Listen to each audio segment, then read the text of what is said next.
So I'm tired of buying beer grains that are crushed in a factory in the Midwest and then shipped to my house.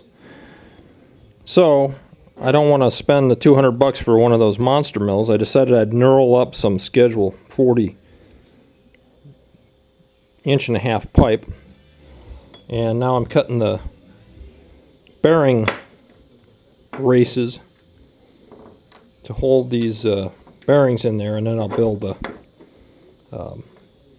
contraption that will allow me to control the spacing between these two knurled pieces of pipe to crush my own grains. So here's the aluminum casting. I made up a bunch of aluminum casting. Sorry everything's such a mess, but typical internet muffin pan.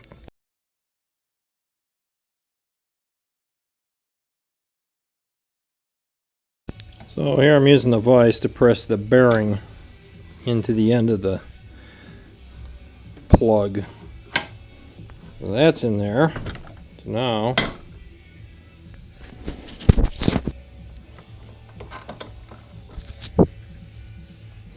let's see if this fits in here, and then I'll have a proper roller. Oh yeah, back to the press.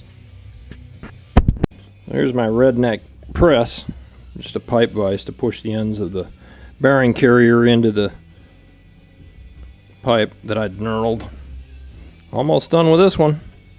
It's galling just a little bit. I'm just slightly oversized. A little leverage helps.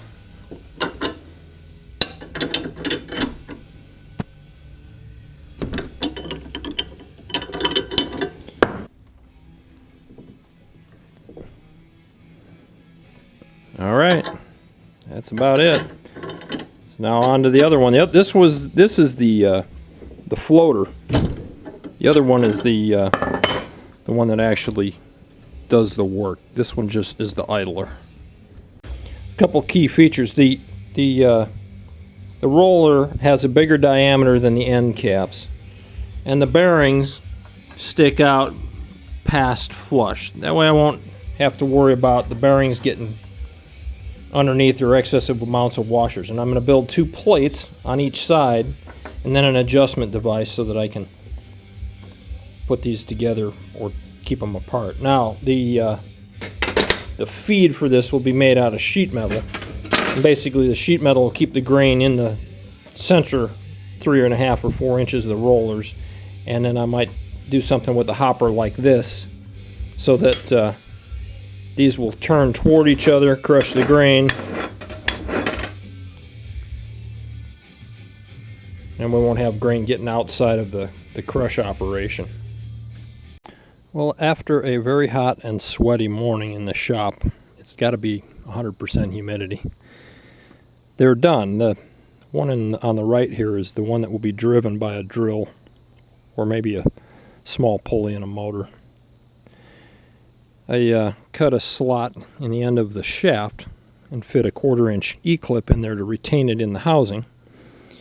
And then the bearing will ride in the housing for the driven shaft. And then the freewheeling crusher wheel, the bearings are integral to the wheel, so that all I have to worry about there is the axle slot and some sort of tensioning mechanism. I'll tack weld these pieces of pipe to the bushings that I cut down and get on with the framework build. So at the risk of being overly Matthias Wandel, if you don't know who Matthias is, he's YouTube's mechanical engineering savant. He makes some amazing machinery out of wood. Anyways, I decided to try plywood for the prototype of this, and I Forstner bit sized a hole to receive that bearing that carries the driven roller crusher. Once this is welded together, turning this with a drill will turn this at the same RPMs. And then this one's the freewheeling one, and on it needs to move back and forth to control the crush gap. So I'm going to set up a driven pin to tighten or loosen the spacing here. And then the bearings for that free rolling wheel are into the end of the pressed piece into the end of the roller. you can see that I've got a little bit of play. It's not exactly concentric, so if that doesn't work, I'll either have to take that out and return it, or I'll just live with the variation in crush. If this was something like a sheet metal roller, you couldn't live with that amount of slop. But that's the best I'm able to achieve with my 1950s version lathe and minimal skills that I have.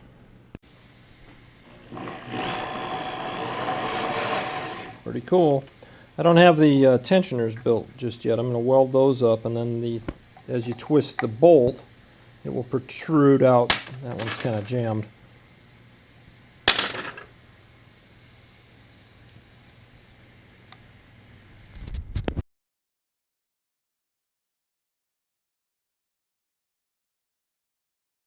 Well, here we go.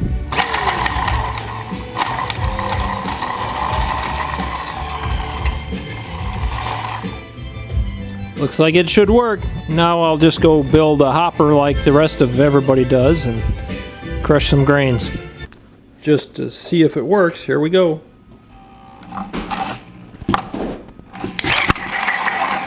Well, obviously it's got to be bolted down, but... So I built the hopper now, and I built it out of scrap plywood.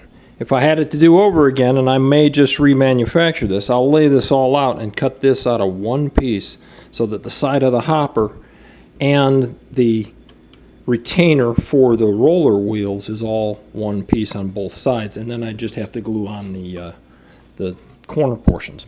But down inside of here, I put on little legs to hold it in the bucket. Down inside of the grinding wheels, I had it a little sloppy, so I needed to make up some milk carton plastic jug grain feeders to keep the grain operating between the wheels where it will actually get crushed. So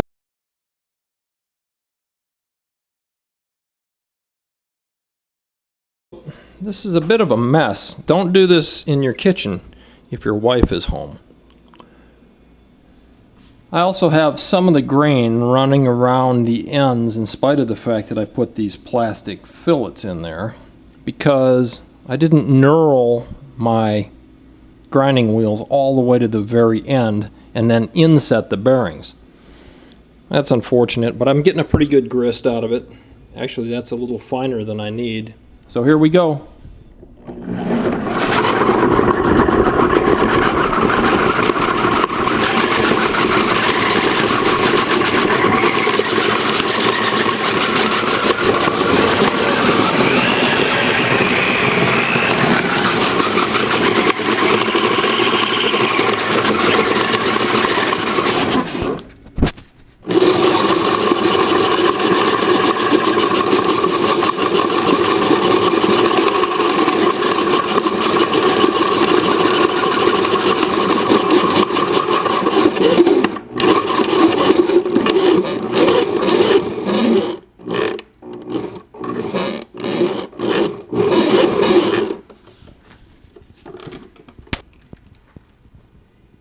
So I'm going to run those grains twice because some are running around the end. But the concept works.